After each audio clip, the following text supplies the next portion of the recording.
Барлықтарыңызға сәлем. Бүгін біз өте дәмді алманың тосабы, джем, пюре немесе компоттан қалған қақтан жасалынатын пирог жасаймыз.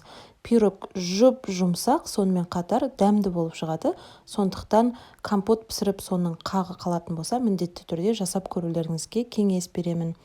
Қамыр ашытатын ыдысымызға 150 мл жылы сүтті, бір ас қасық ашытқы, және де 50 грамм қант, бір шай қасық тұзды және 70 мл жылы сүт құйып, араластырып бетін жауып қойамыз. Бұл пирогқа алманың компотынан қалған қақты қолдандым. Сіздерге де тастап-тастамай қолдануларыңызға кеңес беремін. Өте керемет, дәмді болып шығады. Жұмсақ езіліп тұрған қақтың үстіне қалауыңыз бойынша қант пен корица саласыз, яғни дәміне қарай өзіңізге ұнағанша салып, одан кейін қант пен корица толық ерігенге дейін араластырамыз. Бізге пирог құрғақ болған дұрыс, сол үшін ситадан өткізіп аламыз. Одан шыққан сокты жылытып, қамырға қосып жібереміз. Ұнды өзіңіз ақырындап салып отырып, қамыр ашытатын боламыз. Бұл жерде ұн шамамен 600-650 граммдай кетеді.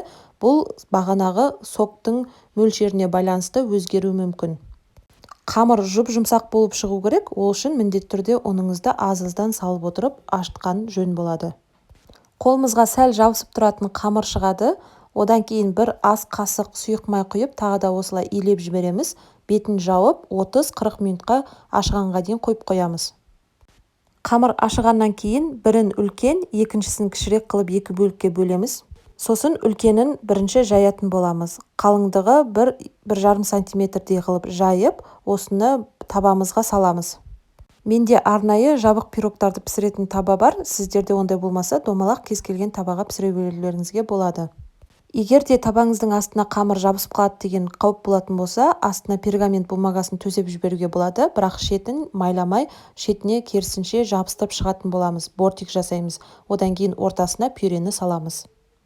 Қамырдың екінші бөлігін шамамен 1 сантиметрдей қалыңдықта жаямыз. Одан кейін жалпақтығы 1-1,5 сантиметрдей болатындай қылып, ұзынша қылып кесетін боламыз. Енді осы кескен қамырларымызды жаңағы пюренің үстіне жабыстырып шығатын боламыз. Оны видеодан көрулеріңізге болады. Яғни біз қамырдың шет-шетіне жабыстырып отырып, 4 бұрышты шақпақтар жасап шығамыз. Шақпақтарды дайындап болғанға дейін видеоға лайк басуларыңызды сұраймын, және де пікірге жақсы сөздеріңізді жазып, сақтап алуды ұмытпаңыздар.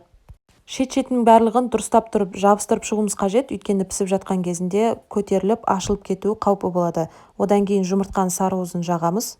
Қызып тұрған духовкада 180 градуста 30-35 минутта пісіріп аламыз. Яғни қызарғаннан кейін алып, суытамыз дағыны, сосын суығаннан кейін барып қана ыдысынан бөлектеп шығарамыз. Осымен дәмді пирогымыз дайын. Міндетті түрде жасап көріңіздер. Сіздерге рецепт ұсынған Гүлдария. Ас болсын.